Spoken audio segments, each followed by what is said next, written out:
Assalamualaikum warahmatullahi taala wabarakatuh.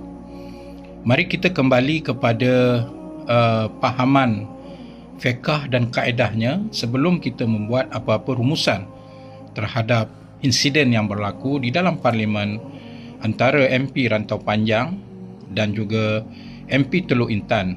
Berlaku di sana sedikit perbalahan yang telah disaksikan oleh seluruh rakyat Malaysia tentang apa yang disebut oleh MP Rantau Panjang kepada Teluk Intan yang juga merupakan menteri Kementerian Kerajaan Tempatan, iaitu tentang penggunaan istilah yang dipakai oleh Yang Berhormat Teluk Intan itu dikatakan sebagai macam tidak sepatutnya dan dikatakan sebagai seolah mengejek, menghina, dan dia dikatakan orang yang tidak beriman, tidak Islam, tidak boleh menggunakan perkataan itu sebagai ia dikira satu penghinaan dan sebagainya.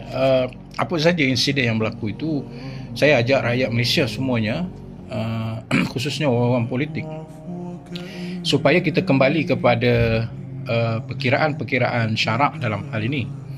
Bukan untuk menyokong sesiapa dan bukan untuk menghina atau merendahkan sesiapa. Pertama, kita kembali kepada hukum asal apabila seseorang itu boleh dianggap menghina, mengejek, merendah-rendahkan, mempermainkan agama. Ialah firman Allah Subhanahu Wa Taala, Bismillahirrahmanirrahim, Abillahi wa ayatihi wa rasulihi kuntum tastahzi'un, daripada surah At-Taubah. Apakah kamu mengejek Allah, ayat dia dan juga rasulnya dengan kata-kata kamu? Apa yang dimaksudkan itu ialah dengan niat untuk menghina, merendahkan, mengejek, membuat jenaka dengan niat yang terang dan jelas. Yang kedua ialah unsur ungkapan yang dipakai itu bukan memuliakan lafaz-lafaz itu, tetapi merendah-rendahkan lafaz-lafaz itu. Dan dalam hal ini kita juga perlu adil. Hukum umum itu selalunya diletakkan dhabit ataupun panduan-panduan yang telah diletakkan oleh para ulama yang terdahulu daripada Ibn Taymiyah, Ibn Hazm, Qadhi Iyad, dan berbagai ulama kontemporari seperti Muhammad Al-Ghazali dan juga Yusuf Al-Qaradawi dan juga ulama-ulama besar Azhar yang lain.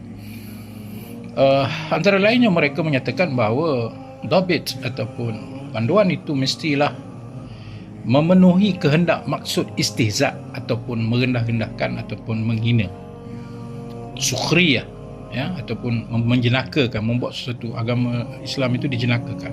Satu ialah qasad, iaitu niat, mesti ada niat. Yang kedua adalah konteks ataupun siyak, konteks dia bercakap. Dan yang ketiga ialah ma'ani, apakah makna-makna yang cuba dibawa ketika dia mengungkapkan dan memetik kata-kata yang dikatakan daripada istilah yang dipakai oleh orang Islam.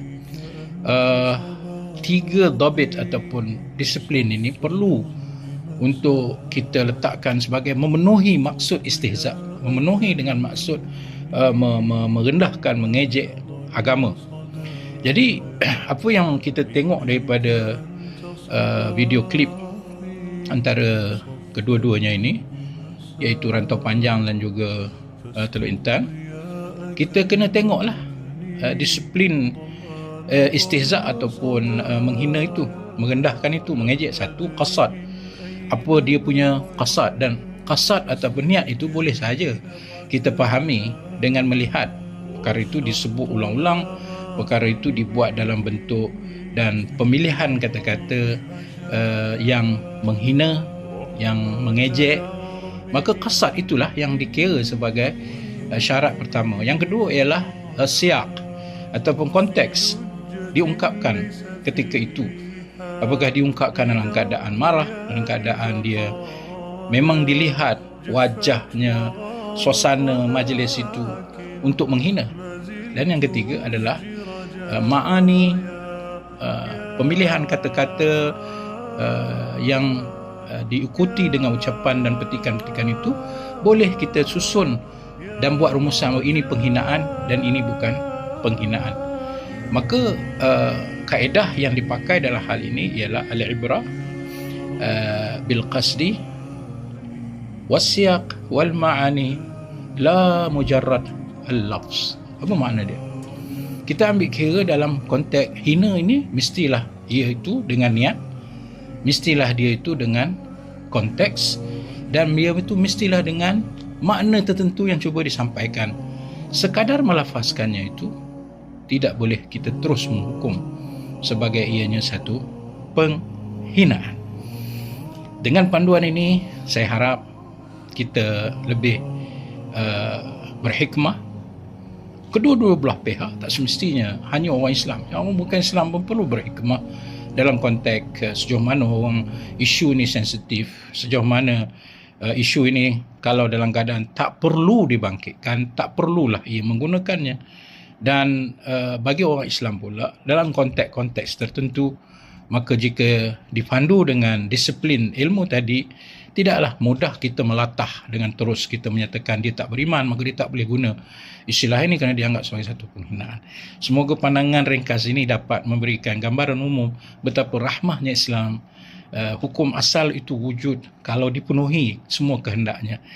Adapun sekadar melafazkan perkataan yang dikaitkan dengan Islam dalam suasana-suasana yang tidak menimbulkan apa yang dikatakan penghinaan, maka ia dibolehkan.